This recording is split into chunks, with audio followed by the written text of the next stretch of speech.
Hey friendlies, I'm Carolyn and this is Sadie and welcome to our life. I've been living in an RV for 5 years this week. It has been 5 years that I have been traveling and living in the RV in camps just like this. And I thought it would be a good idea. I've been making videos for about 4.5 years. I know I have a lot of new subscribers who maybe haven't heard the story of how I ended up in an RV. What got me here living in an RV and what got me here as a YouTube creator. How did I come to be a YouTuber? So today I'm going to tell you my story, probably Sadie's story too. So grab a drink, settle in, and join me for my story.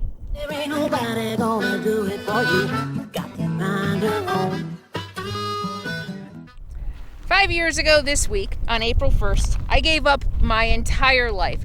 I gave up the business network that I had built. I gave up my tiny little box of an in-law apartment in California. It was Concord, California, which is a suburb of San Francisco, that I was paying about $1,500 for. Didn't have any space of my own, didn't really have a yard of my own, and just decided I wanted something different. And so I bought a clunker of an RV and Matilda. Many of you went through all of the Matilda trials and tribulations with me, and moved into that RV though with the goal of living as remotely as I could. I wanted to be closer to nature, and that's what I've been doing for 5 years. I have been living in places like this. BLM lands, which stands for Bureau of Land Management, national forests and state forests, and just anywhere that I could find free dispersed camping. Moving you're usually allowed to stay in a dispersed camping spot for up to 2 weeks. I rarely make it 2 weeks before I'm ready to move on. So I've been doing a lot of traveling. I've covered a lot of ground. I've been to Alaska, I've been to the East. Many of you have forgotten about that, or maybe you're new and you didn't see the videos, but I've been to Florida. Arrival in Florida, and that is to find water.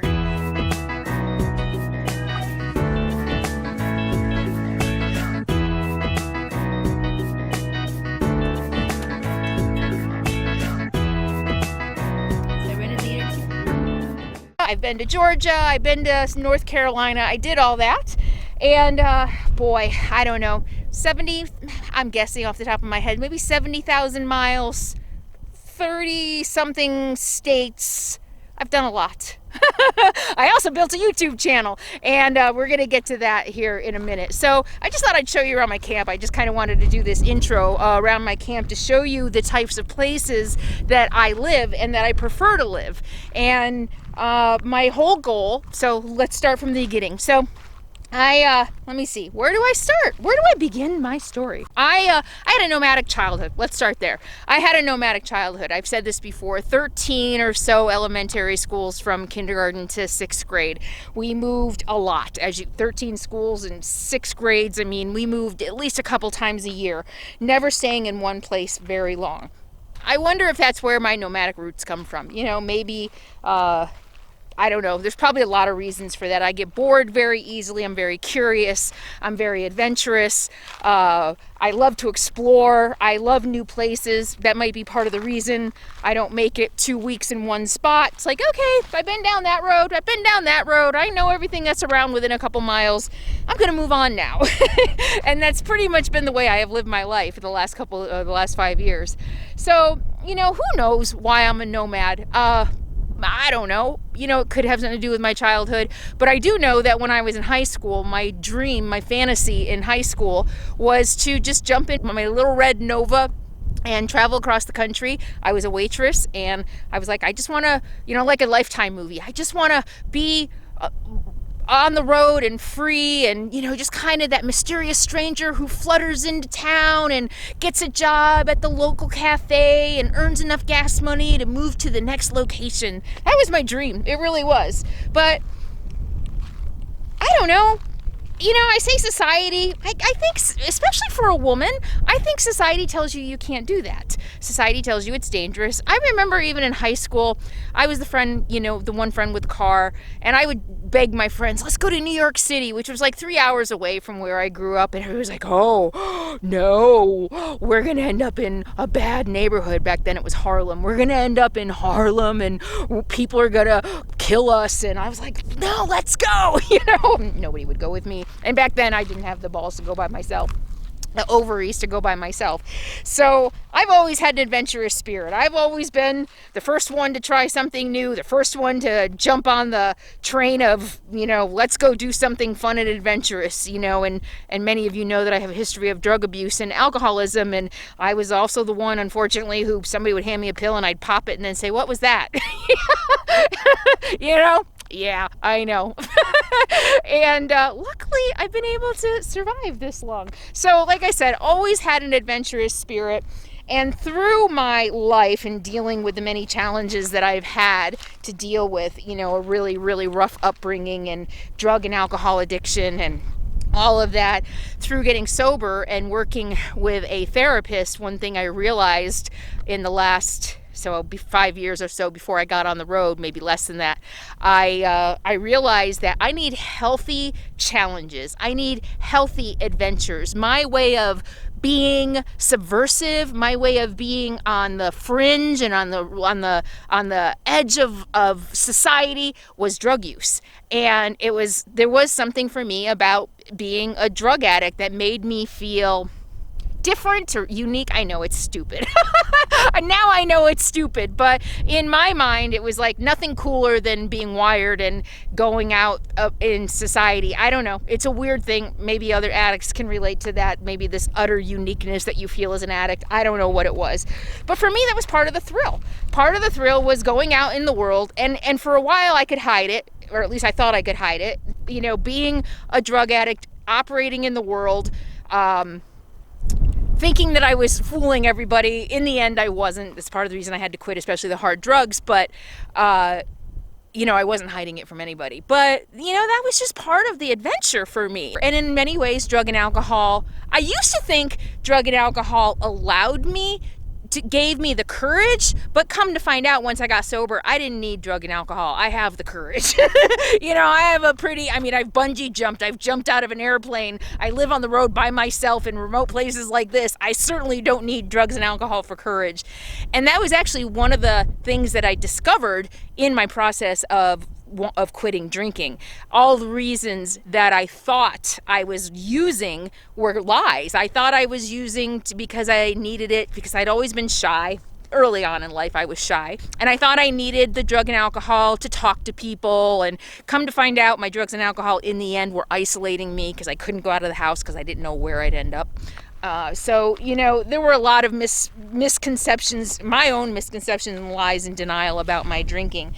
But the point of this whole story is that I've always had a spirit of adventure.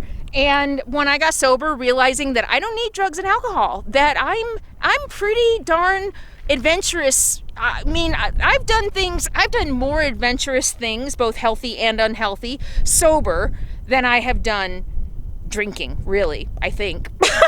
And that's a whole other story, but maybe some other psychological reasons behind that. But through getting sober and therapy, realizing that in order for me to thrive as a human being and not fall back into the feeling the need to use or drink again, I needed to fill my life with healthy adventure.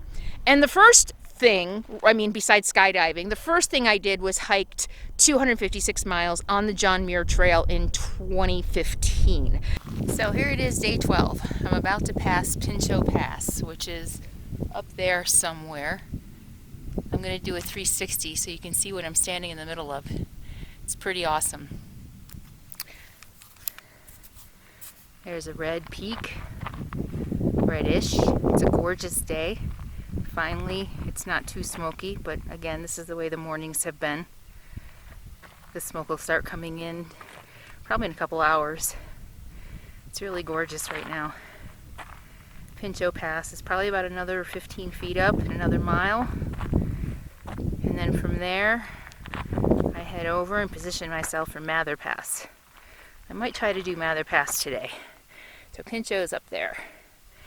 And if I try to do Mather Pass today, I'll probably kill myself. Everybody's telling me not to do 2 passes in one day, but I'm feeling pretty good today. I think I got my hiker legs.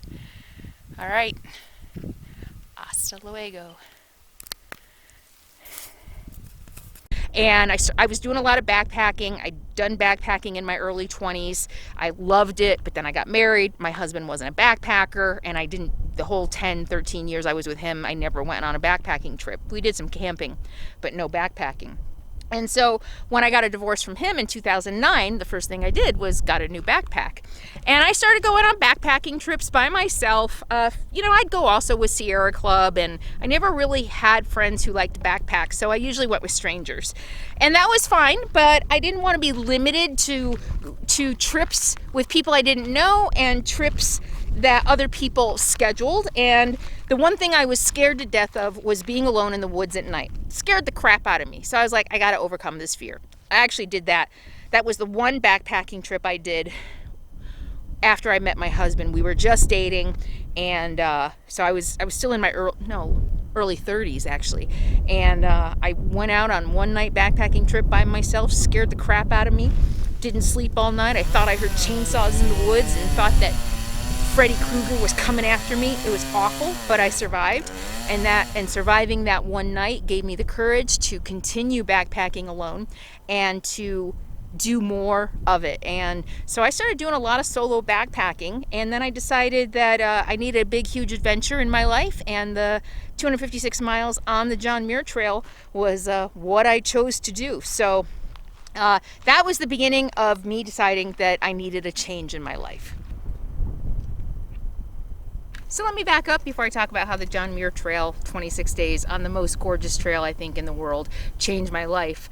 In 2008, the crash hit, and I happened to be at a banking conference in Orlando, I think, when Merrill Lynch and everything and Fannie Mae or whatever it was, I was at a banking conference because we had banking clients. And it was the last day, was like a eulogy, the last day of the conference. And I think the last day of the conference was the day after the crap hit the fan. In 2008, everything hit the fan. The job I had been at for 4 years really took a hit. And I stayed on about a year, I think, after the big crash. We had a house in the San Francisco Bay Area, $320,000 house, $2,000 mortgage. I lost my job in 2008, I think. I'd been sober a year. I got sober, and within a year I lost my job, decided to divorce my husband, my dog died, and there was something else that happened. It was a rough year. I also lost a bunch of weight, but it was a rough year. And so I lost the job. My husband and I we were living like roommates at that point. You know, I mean, there was no animus between us. We just were living like roommates. And I was like, yeah, I'm not happy. I want a divorce. He was shocked, as men often are. But really, we just hadn't been connected in a very long time. So I divorced him. But at that point, our house was so underwater, and so many people were foreclosing. I lost my job. He still had his job. And I started doing a lot of research on strategic walkaways, and I decided at that point, I was like, you know what, if I were Wells Fargo, or if I were, any big business, there's no way they would stay in a bad investment. There's no way. So why should I, as a consumer, pay for their bad policies and their bad decisions and stay in a house that's a bad investment? And I started looking into strategic walkaway and decided that that's what we were going to do. It was like the market crashed. My house was worth 40% of what I paid for it. It would have taken a decade, and it was supposed to be a flip. We were only supposed to be in it a couple years, remodel it. We paid for the remodel, unfortunately, remodel it, and then turn around and upgrade. It was our starter house. And so I was looking into strategic walkaway. We stopped paying mortgage. I wrote to the bank, tried to reason with them. I'm like, listen, we owe $300. The house is worth $140. Let's meet in the middle. I'll stay if you reduce my mortgage to $200,000. And they said no. And it took them almost a year. We stopped paying mortgage. It took them almost a year to start foreclosure process, and by that time I had moved out. My husband was staying in the house, we did a cash for keys. They paid us a couple $1,000, I don't remember what it was, to not trash the house, because at that time people were leaving their houses and taking, you know, I mean, we put brand new refrigerator, brand new stove, brand new microwave, brand new kitchen, brand new cabinets, molding, fireplace. I mean, we did a lot, which was the case of a lot of people. So a lot of people were gutting the house when they were walking away. They were foreclosing, you know, so they were like, well, screw it. We might as well take everything. And like I said, we paid, that was a bad investment. We paid for a remodel and had to walk away from the house. So I moved into an apartment, moved out.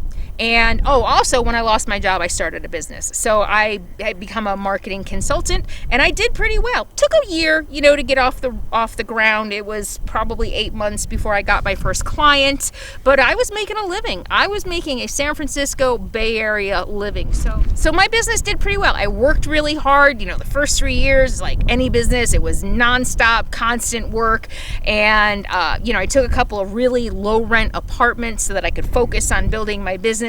I did end up having to gut most of my 401k at that point. It wasn't a lot. I didn't have a lot in 401k. I think we gutted it for the down payment on the house, and then I built it back up, and then I gutted it after the Great Recession and trying to build my business. I had $10,000 left in 401k. We're going to get to that in a minute. So yeah, I was living in a bunch of apartments and free and single and having a ball. I was sober. I'd lost a bunch of weight and building my business and working really, really hard and having a network and everything and living in small apartment after small apartment. I ended up moving closer to the San Francisco area because I thought I could get higher ticket clients that way. And so I more than doubled my living expenses to move closer to the San Francisco Bay Area. And I had some success with that, but it was expensive. I was living a very expensive lifestyle. Yeah, what was my car payment? $800 car payment. You know, and I had the mani-pedis and the expensive makeup and the anti-aging creams and the chiropractor and the acupuncturist and the personal trainer and the gym membership and the hair salons and the clothes, because I was a marketing consultant, so I had to look, I was selling success, so I had to look successful. So I had a very high cost of living, not just the hard costs of food and shelter and utilities, but the costs, those are also, I guess, the softer costs of being a business, being a small business, and all of the income that goes into being a small business. I was earning a decent living. In some states, I would have been rich making what I was making, but it was quickly going out the door through my high cost of living. And there were very, very lean times. There were times when I moved closer to the Bay Area and doubled my expenses that I didn't know how I was going to make rent. And right at the last, like 3 days before rent was due, and I landed like a $20,000 contract, you know. So that's the life of a business, right? That's the life of a small business owner. You know, I was doing okay. But at one point I was like, you know, this isn't what I want to do.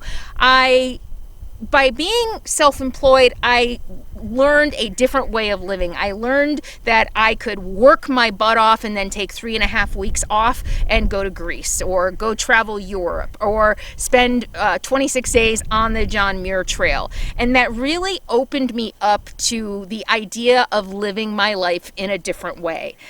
A more free way, something that wasn't tied so much to debt and the weight of life on me.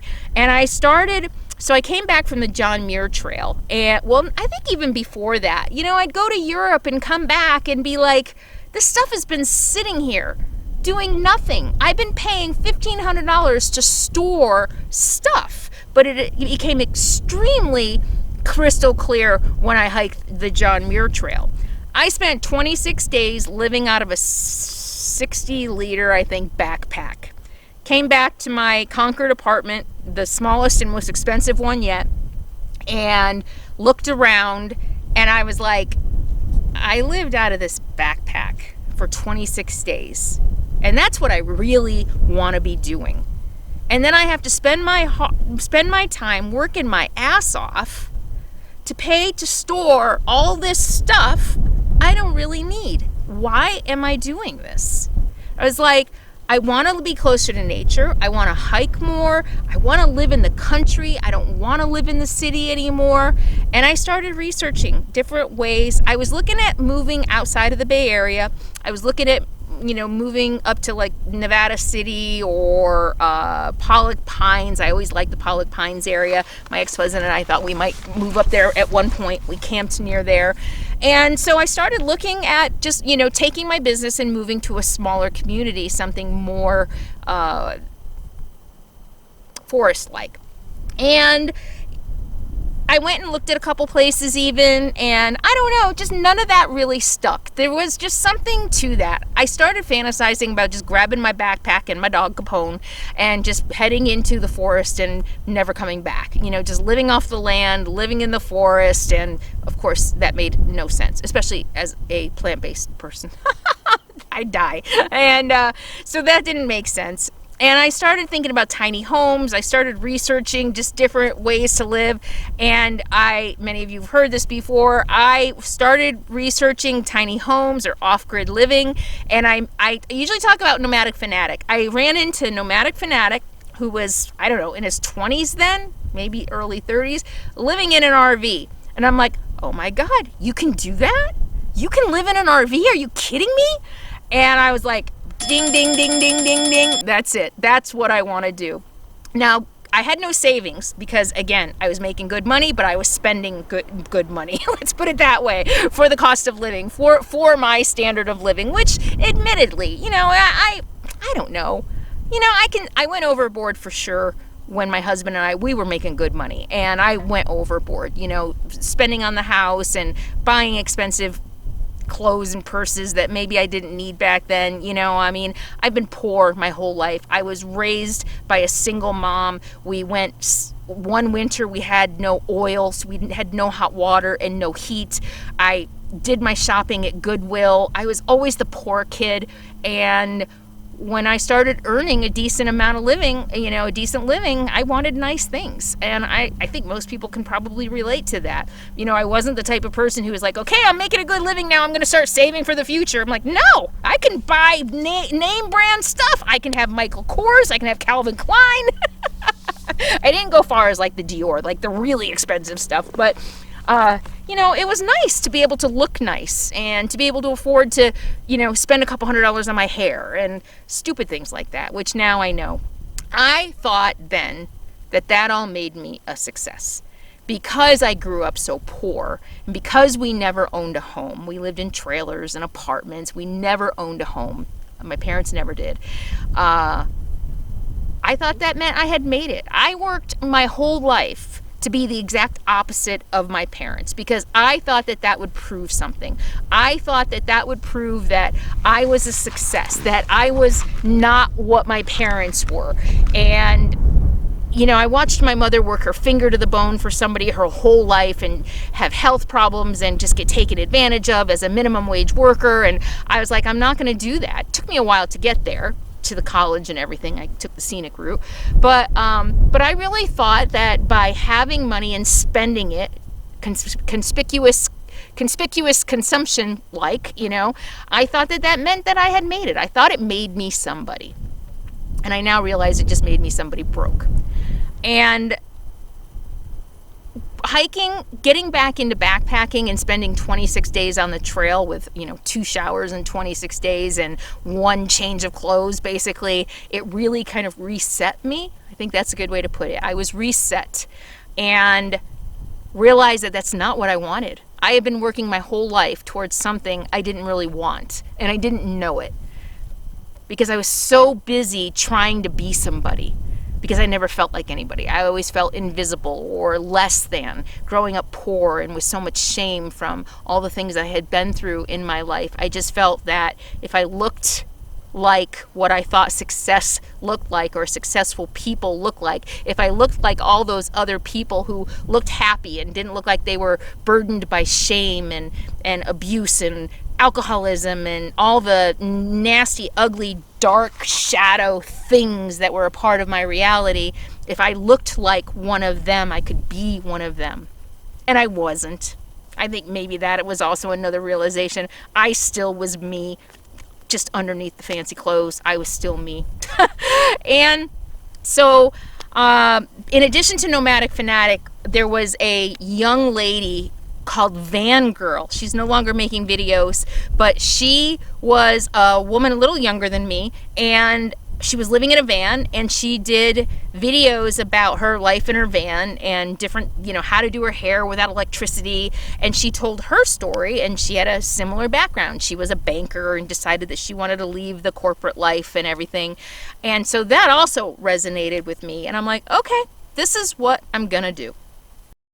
I had no savings, of course, because I was spending as fast as I was making. A lot of people don't understand how I could be so broke if I was making good money because I sucked at money and spent a lot. I mean, $200 meals. And when I was drinking, gosh, my friends and I went out one night, $200 bottles of wine. It was stupid. But again, it was like, I can do this now. I couldn't because I had so much debt. But anyway, whole other story. So, so I spent a lot of money. I spent as much as I made. I spent more than I made. Even though I was making good money, I still spent more than I made. And so I was like, this is it. This is what I want to do. And I actually surprised me. I went into my therapist and I'm like, I'm going to live in an RV. She's like, I think you should. I'm like, what? What? That's not what I expected. And so I cashed out what was left of my 401k, and with penalties and everything, I ended up with 10 grand. So started shopping for an RV and found Matilda, the $8,000 biggest piece of crap you can ever imagine. And on I bought the RV in February, drove it home, parked it on the street in front of the house, and texted my landlord, and he's like, yeah, I see the RV, it's fine, you can park there. I'm like, no, I'm giving notice, I'm leaving in 30 days. And he was like, okay. And so April 1st, I moved into the RV. I stayed in the backyard, I think for like a week, maybe a little longer, because they were out of the country, and I helped transition the new tenant.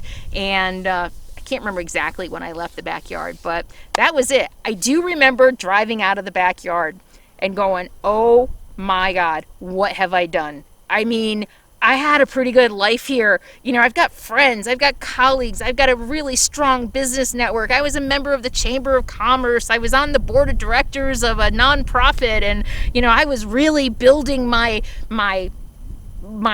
business life, and I was building to be that person I wanted to be. And I'm like, what am I doing? What am I doing? I'm giving it all up to be a hobo. That's what I told my ex-husband. At one point, it took me a while to tell him. He had already moved on, had a new relationship and everything, and we were sharing custody of Capone, kind of. And I showed up in the RV one time, and he's like, you bought an RV? And I'm like, yeah, I'm living in it. And he's like, what? He's like, are you having money problems? He's like, never mind, it's not my business. And I'm like, no, I just decided I want to be a hobo now. And he just laughed and shook his head. Like, so that's it. I researched everything I could research about how to live this life as close to nature. I was looking at how I could work on the road. My goal at that point, so I had, I think, 3 contracts at that point that were still going. One I knew was going to renew. One was coming up in, 3 or 4 months, a very difficult client. I didn't know if I wanted to renew that one. And then another one that was about to end. But my goal when I hit the road was to start doing things like Upwork. I could do a little web design, I could write blogs, I could set up blogs, I could do social media marketing. In the past, my business model was, you work with me 12 to 18 months and I help you develop a complete marketing strategy. I even help you hire a marketing team if you need. So I was really in there, integrated in the business, being a part of the business and helping them develop a marketing strategy. Most small business owners, solopreneurs. I was working with a lot of solopreneurs, one person owner running the business and really helping them develop a marketing strategy. And I didn't want to do that anymore, partly because I wouldn't be there. And the clients I did have, I said, okay, you're not going to see me anymore. We're going to do all remote meetings. I'll cut your costs a little bit. Didn't tell any of them that I was living in an RV. And my goal was to do project work. I was like, I've got a foundation now. I've got good reviews and good client testimonies, and I should be able to make a living because I don't have to earn as much.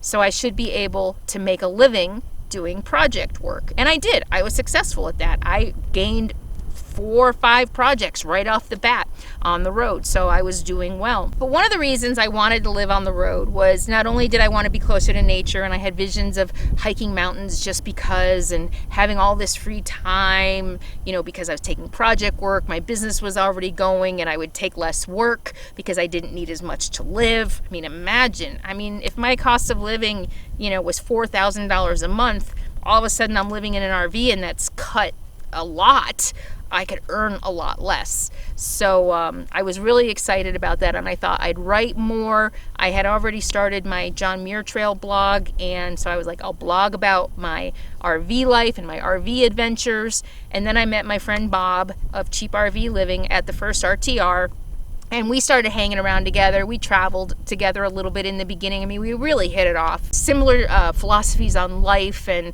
minimalism and the sins of capitalism and how it's ruining the planet and ruining us, and how we're all like really like slaves to a system, a big business that doesn't care about us. I mean, you know, we had some really deep philosophical conversations, and we really hit it off. And he'd had his website. I learned a lot from him actually also when I was researching how to live on the road remotely and live not in RV parks but on public lands. He was one of my resources, and so I found the RTR in Flagstaff that summer and went to that. He was just starting YouTube. He hadn't been on YouTube very long at all. In fact, when I first met him, he was still partnering with Jamie, and they had a YouTube channel together. He didn't even have his own YouTube channel yet. And a couple months after hanging out together, he decided to go out on his own. And since we met, he was like, you need to do a YouTube channel. He's like, I read your blog, you have a great story, you need to do a YouTube channel. And if you ask anybody who meets Bob, he tells, especially women, back then, because there weren't a lot of women doing RV videos back then, especially by choice. You know, I was one of the few women who wasn't retirement age, who had a career and made a choice to come out here. It wasn't out of necessity, it was a choice. And he was like, you'll kill it, you'll do really well, you should start a YouTube channel. I'm like, yeah, you know, that's not really my thing. And he's like, we can be partners, you and me, we can do a channel together. And he kept like nagging me. He was like, let's do a channel together, let's partner, let's team. And I'm like, yeah, no, that's not what this part of my life is about. I'm like trying to simplify, and I'm not sure that's what I want to do. Okay, eventually I was like, you know what, you're right, I do have a unique voice. I'd already started my blog. People were reading my blog. I was getting a very good response to that.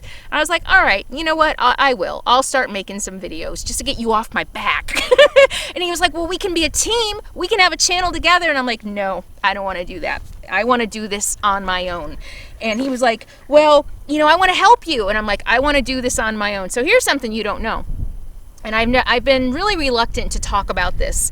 He was begging me. You can ask him. He was begging me in the beginning to partner with him, to do a channel with him, to let him help me build my channel. And even when he mentioned me the first time in his blog, can I mention you in my blog? Can I mention you that we're traveling together? And I was like, I'd rather you didn't. And he was like, oh, come on, you know, I'm just so excited and my viewers will be so happy. And I was like, yeah, I'd rather not. I'm brand new at this. I don't want people to automatically associate me with you. And so I finally gave in, and he mentioned that we were traveling together in a blog, and he mentioned me by name, I believe. Told people about my blog, and so I think that's how many of you just learned about me. And but he kept saying, let's do a channel together. I want to do a channel together. And I was like, you know what? I know how this is gonna go. If I do a channel with you, people will forever accuse me of using you for this, and I want to do this on my own. I'm like, I don't want you to help me. I don't want help. I want to build my channel on my own, because I don't want people giving you credit for, I'm a marketer, I know how to do this. I want to do this by myself. And he was like, are you sure? You know, we could do a his and hers and he says, she says, and I'm like, no, I have to do this on my own. And so I did. I started my channel, and he had already recorded the so I met him at the summer RTR in Flagstaff, and he did the tour of my RV, and he was like, when do you want me to publish it? When do you want me to publish it? And I said, I want you to wait. I don't want you to publish that until my channel is off the ground. Because again, people will say that I used you to grow my channel, and he did. I posted my first video like in November, and I made him wait, and he didn't post the tour of my video until like the end of January. I already had like 20,000 subscribers, and my blanket video had already gone viral, like 1 million views, like within the first month or whatever. So that's a little insider information you never heard before, because I don't like talking about it because it's a sore spot. People, especially in the beginning, were constantly accusing me of things that they knew nothing about. And the fact is that he was dying to help me, and I turned him down because I knew what would happen if I accepted his help. And so my channel took off. I decided, I made a few videos. My 4th, 5th video went viral. My first couple of videos went 20, 30, 40,000 views like that. Here's another fun fact. At one point, so Bob had also just started his solo channel, right? And at one point, we were sitting in my RV together, and it was after the blanket video, and I had more subscribers than him. Oh, he was so mad. But for like 3 days, my channel was just going and going and going because of the viral video, and I had more subscribers than him, and he was pretty upset about that, but we laughed about it.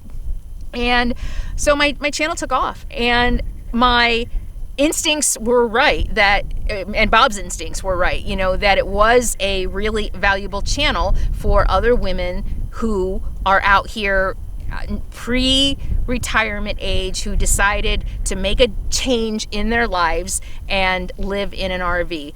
And I really just hit a note with people. I'm really lucky I got in when I did. I think it would be a lot harder to be as successful if I did it today, because it's a lot more crowded. There are a lot more people doing it today. I also worked really hard before I even posted my first channel. I had a blog, I had a Facebook page, I had a Twitter account. I did a lot of, I'm a marketer, so I did a lot of stuff to drum up excitement about the YouTube channel. So by the time I posted my first YouTube video, I think I had like 400 subscribers on YouTube.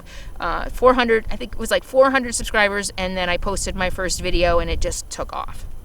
And at that time, when I posted my first video, I was still doing my marketing. I still had 2 contracts, and I was still doing project work. And I was, again, working my butt off. I was supposed to be living a simpler life, and I was working constantly. And I was like, something's got to give, you know? Something's got to give. I can't do both. And I was like, you know what?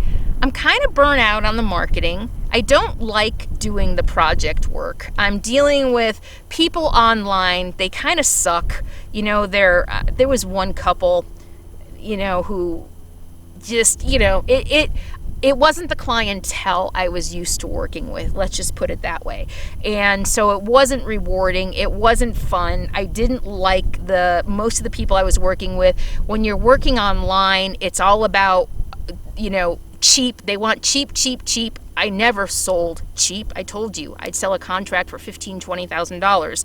And even though my lifestyle allowed me to charge less, when you charge less, have many of you ever been in customer service? The people who pay the less whine the most. Have you ever noticed that? And so I wasn't enjoying the project work. My channel took off. I made my first, that one video was the carrot. That blanket video, I made really good money on that video. And I was like, wow, I can make a living on YouTube. Are you kidding me? That was the carrot. I've never even come close to that kind of money ever since. But a few months into making YouTube videos, I made a choice. I was like, you know, I can continue the marketing, which I'm kind of burnt out on and not enjoying this new part of my business, or I can take a risk. I'm a risk taker. I like adventure. In 5, 4, 3, 2, 1, I loved making videos. I loved the response I got from all of you. You know, there may have been a little ego involved. You know, it was like, wow, not ego. I think it was how I was touching people, especially women, and how I was inspiring and motivating women, that just by telling my story and living my life, I could help other people, especially women, see a new way of living and being. And that was so rewarding. That was 10 times more rewarding than helping a small business develop a strategic marketing plan. I mean, to really be touching women on a visceral, emotional level and inspiring them to see a new way for themselves, there's nothing in the world more rewarding than that, at least for me. And I got caught up in that whirlwind of that, and the instant success and the instant thank yous and appreciations, and you've inspired me and you've motivated me. All of a sudden I was like, this is what I've been meant to do. This is my life work. And if I want to make this my life work, I can't keep doing both. And so I decided to stop the marketing business. I finished out one contract. I finished out both contracts. One of them I told them I'm not going to renew. The other one I continued to work for them for like a year, and then I was like, yeah, you know what, I'm gonna need to find somebody else to do this for you. I can't do it anymore. So I continued that for a little while, but my focus was really on my YouTube channel. Not only making videos, but everything that goes into building a small business, and it took over my life in a good way, in a very good way. So that's it. So here I am today, 4.5 years on YouTube, 5 years on the road. I'm making an okay living on YouTube, thanks to patrons. I could never do this on the YouTube revenue alone. So early on in my YouTube career, I had dozens of people say, I want to thank you. I want to make sure you're paid well for the work that you do, because what you do is important and valuable, and I appreciate it. I'm educating, I'm inspiring, I'm entertaining, and a lot of people just want to help support me in doing that on a full-time basis. If it wasn't for Patreon, all of you who watch every single video. I mean, I couldn't do it without Patreon either. Patreon is about 40%. Sometimes it's 50% or more, but right now I think it's about 40% of my revenue. So yeah, I mean, while Patreon is important, you guys who have been with me since day one, or even if you're new, for watching the entire video, for sharing my videos, for giving me a thumbs up, for leaving a kind comment, for shopping my Amazon store or my Teespring store, every little bit helps me, and I couldn't do it without Patreon, and I couldn't do it without you. So all of you, my entire community together, is what allows me to make inspiring people my life's work. I mean, who has it better than me? So I'm so grateful. I love my life. I've had a rough year health-wise, and there have been days when like maybe I need to get off the road, but in the end I come back out to a place like this, and there's no place I'd rather be. Both living in the RV, out here the way I do, and making YouTube videos. You guys inspire me. So anyway, that's my story. I know that was super long. I hope you're still here. Are you still here? Say yes, I'm still here. I hope you enjoyed that. There's more to come. I'm going to share things that I've learned in my 5 years over the next couple of weeks, but I'm living my dream. I am living my dream. And I would be living my dream, living in an RV, even if I was still doing marketing, consulting, project work. But I'm doubly living my dream. I've always felt that I have a story to tell. And I'm starting to write. I'm excited. I'm starting to write. There's been a part of me that always knew, even when I was deep, deep, deep in my shame and deep, deep, deep in my darkest days, I've always been a reader and a writer, and I've always just felt that I have a story that can help people.